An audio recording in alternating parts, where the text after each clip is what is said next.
Hello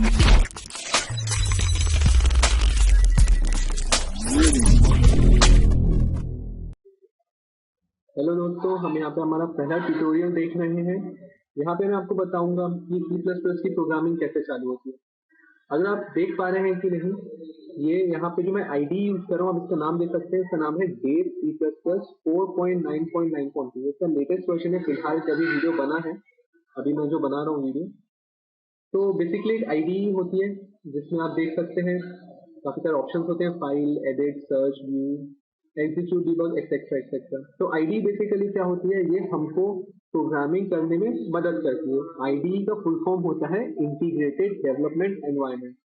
अब C++ की programming करने के लिए बहुत सारी आईडी फिलहाल अवेलेबल हैं, जिसमें से जो बहुत फेमस है और काफी लोग पहले से यूज करते आ रहे हैं वो है टर्बो C++, जो कि बोल्डलैंड कॉर्पोरेशन के द्वारा है और एक माइक्रोसॉफ्ट भी बनाता है। लेकिन आज की डेट में वो काफी आउटडेटेड हो चला है। तो फिलहाल हम Dev C++ as a default ID हमारे ट्यूटोरियल्स में यूज करेंगे। ये बहुत आसान है इसको डाउनलोड करना। मैं अपने प्रीवियस ट्यूटोरियल में आपको बता चुका हूँ कि इसको कैसे डाउनलोड करना है। तो बेसिकली हम चालू करते हैं हमारा आईडी से कि इसमें हम C++ की प्रोग्रामिंग कैसे चालू करेंगे। मैं क्लिक करता हूँ सबसे पहले फाइल में, देन में जाता हूँ न्यू में। अब यहाँ पे हमारे पास दो ऑप्शन है, सोर्स फाइल और प्रोजेक्ट फाइल। फिलहाल हम प्रोजेक्ट में काम कर नहीं रहे हैं, हम अकेले ही एक सोर्स फाइल बनाए, तो मैं क्लिक करूंगा सोर्स फाइल में।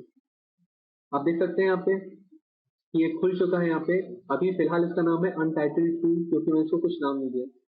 तो हम इसको किसी नाम से सेव करते हैं। ये ब्लैंक फाइल आप देख सकते हैं, यहाँ पे एक ब्लैंक फाइल है, एक एरिया है जहाँ पे मैं कुछ टाइप करके प्रोग्रामिंग कर सकता हूँ। तो यहाँ पे हमारी प्रोग्रामिंग जो है एक एरिया है टेक्स्ट एडिटर की तरह, जहाँ पे हम अपनी प्रोग्रामिंग करेंगे। मैं इसको पहले सेव कर लेता हूँ file, then I click save as, और इसको अपन नाम दे देते हैं ट्यूटोरियल, स्पेलिंग बहुत खराब है, डॉट tutorial2 इसको मैंने सेव किया। आप देख सकते हैं इसका नाम बदल के हो जाता है यहाँ पे tutorial2.cpp। अब C++ की जब भी कोई प्रोग्रामिंग चालू होती है तो उसमें हमको एक चीज इंक्लूड करनी पड़ती है, जिसको हम कहते हैं हेडर फाइल्स।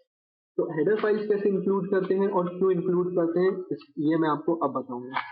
हेडर फाइल को अगर आपको इंक्लूड करें तो आप देखेंगे हैश इंक्लूड और greater than less than sign IOC। अब मैंने ऐसा क्यों लिखा, ये हैश मैंने क्यों लिखा पहले, ये पूरा जो फॉर्मेट है ये एक स्टैंडर्ड फॉर्मेट है, आपको ऐसे ही लिखना पड़ता है तभी हेडर फाइल इंक्लूड होगी, वरना इंक्लूड नहीं होगी। हैश क्यों लिखा, बेसिकली हैश का मतलब होता है, या आप इसको पाउंड साइन कह लें, इसका मतलब होता है प्री प्रोसेसर डायरेक्टिव। मतलब डेव C++ का कंपाइलर या C++ का कंपाइलर जब इसको कंपाइल करेगा तो वो समझ पाएगा कि हाँ मुझे हेडर फाइल इंक्लूड करनी है। इंक्लूड क्यों लिखा, इंक्लूड शब्द का मतलब ही है इंक्लूड करो। क्या इंक्लूड करो, वो जो इस दो ग्रेटर देन और लेस देन साइन के बीच में आईओस्ट्रीम एक हेडर फाइल है। अगर आप लोग पहले भी थोड़ा बहुत C++ की जानकारी लिखते हैं तो मैं आपको बता दूं कि पुराने जमाने में ऐसा तो नहीं चाहिए कि पुराने जमाने में, लेकिन हाँ पहले .h भी लगाया जाता था, iostream.h। h stands for header file, इसका फॉर्मेट होता था .h मीन हेडर फाइल, जैसे आपकी .mp3 फाइल्स होती है उसी .h फाइल। लेकिन आज की डेट में डेव C++ में ऐसा नहीं लिखा जाता है, ये डेप्रिकेटेड है। डेप्रिकेटेड मीन अब ये यूज नहीं होता है, आउटडेटेड है। नहीं ऐसा कहना तो नहीं चाहिए, चलिए फिलहाल ठीक। इसके बाद मैं लिखूंगा यूजिंग नेम स्पेस std। अब आप ये क्यों लिखा है मैं आपको नेक्स्ट वीडियो में बताऊंगा कि ऐसा क्यों लिखा। ये मैं आपको बताता हूँ हमने आईओस्ट्रीम क्यों लिखा। अभी जो हमारा फिलहाल पहला प्रोग्राम है उसमें हम ये करेंगे कि हम कंसोल विंडो, जिसको हम कहते हैं, जैसे आपने कमांड प्रॉम्प्ट देखा होगा, इसको कहते हैं कमांड प्रॉम्प्ट, ये कंसोल विंडो है। पहला प्रोग्राम हमारा यही रहेगा कि हम कंसोल विंडो में आउटपुट करेंगे एक चीज, जैसे कि हेलो यूट्यूब या हेलो मॉम, तो मैं अपनी मॉम को बहुत मिस करता हूँ, तो हम उसको कंसोल विंडो में आउटपुट करेंगे। तो कंसोल विंडो जैसा कि आपने देखा है एक ब्लैक एंड व्हाइट विंडो होती है, या आप उसका कलर चेंज भी कर सकते हैं। तो आप उसको ऐसा समझिए कि वो एक ब्लैक बोर्ड है। अब ब्लैक बोर्ड में आपको कोई चीज लिखनी है तो आपके पास चौक होनी चाहिए और मिटाने के लिए डस्टर होना चाहिए। तो अगर आपको ऐसी चीज चाहिए तो आपके पास एक बॉक्स होना चाहिए जिसमें चौक हो और डस्टर हो। तो आप ऐसा ही समझ लीजिए फिलहाल की आईओस्ट्रीम एक ऐसी हेडर फाइल, एक ऐसी चीज है, ऐसी फाइल है जिसके अंदर वो एबिलिटी है कि वो कंसोल विंडो में चीजों को लिख पाए, मिटा पाए, उनसे इनपुट ले पाए और बहुत सारे दूसरे काम भी कर पाए। तो फिर हम अपना प्रोग्राम आगे बढ़ाते हैं। अब मैं लिखूंगा int main।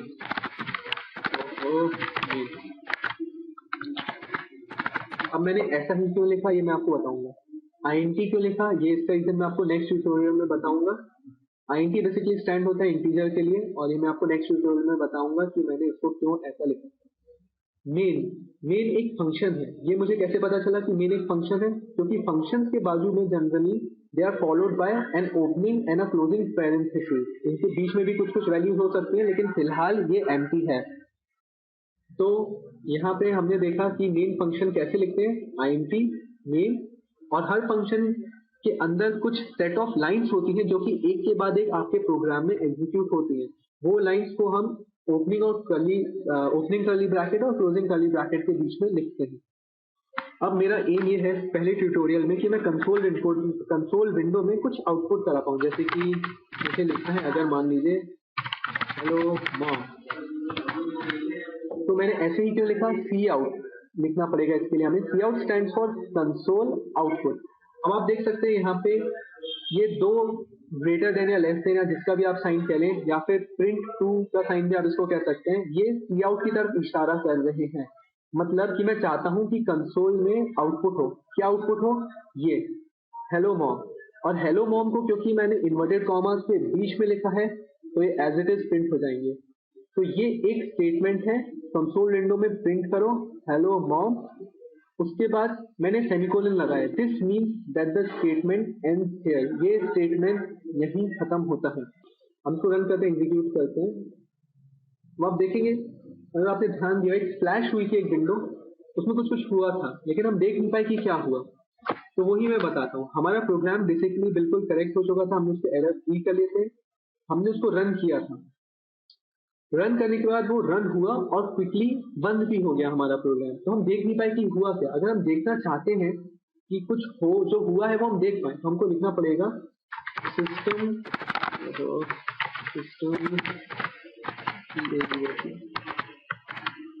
ये एक अब बोलता हूँ सिस्टम, ये भी एक फंक्शन है। कैसे पता चला कि एक फंक्शन है? क्योंकि सिस्टम के बाद में भी आप देखेंगे ओपनिंग एक पैरेंथेसिस है और बंद एक पैरेंथेसिस है, और उसके बीच में एक वैल्यू है, एक आर्ग्यूमेंट है जो कि कहता है पॉज। इसका मतलब है कि स्क्रीन जब पहली लाइन एग्जीक्यूट हो, सी आउट हेलो मॉम, उसके बाद जब नेक्स्ट लाइन है वो ये चीज प्रिंट कराने के बाद कंसोल विंडो को तब तक रोक दे जब तक यूजर कोई की नहीं प्रेस करता है कीबोर्ड में। आप देख सकते हैं इसके बाद भी मैंने एक सेमीकोलन लगाया, मतलब ये भी एक स्टेटमेंट है और सेमीकोलन लगाने के बाद स्टेटमेंट एंड होता है। यहाँ पे अब आप देख सकते हैं कि ओपनिंग कर्ली ब्रैकेट है, क्लोजिंग कर्ली ब्रैकेट है, उसके बीच में मैंने दो स्टेटमेंट्स लिए, सी आउट हेलो मॉम और उसके बाद एक सिस्टम। तो ये जो स्टेटमेंट्स थे सिक्वेंशियली वाइज एग्जीक्यूट होते हैं। पहले ये वाला स्टेटमेंट होगा, फिर स्टेटमेंट एग्जीक्यूट होगा। मैं इसको कंपाइल करता हूँ। कंपाइल मतलब बेसिकली हमारी ये जो भाषा है, ये तो हम समझ सकते हैं कि ये काफी कुछ प्रोग्रामिंग लैंग्वेज है, इंग्लिश लैंग्वेज और सिंबल्स का मेल है, लेकिन मशीन लैंग्वेज में इसको हमको कन्वर्ट करना हो, क्योंकि हमारा कंप्यूटर इंग्लिश लैंग्वेज या सिंबल्स नहीं समझता है।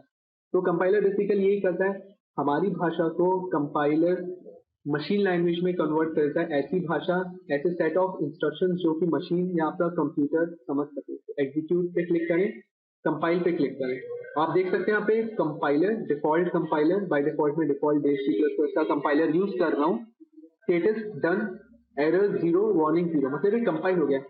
आपने देखा होगा अभी मैंने कंपाइल किया तो प्रोग्राम रन नहीं हुआ, क्योंकि कंपाइल करने में इसकी एक exe फाइल बनती है उसी नाम से जिस नाम से हमने अपनी cpp फाइल बनाई थी। जैसे मैंने फाइल बनाई है tutorial2.cpp, तो इसी नाम से tutorial2.exe वही बन रही होगी जहाँ पे मैंने अपना प्रोग्राम सेव किया था। उसको देखने के लिए मैं आपको दिखाता हूँ।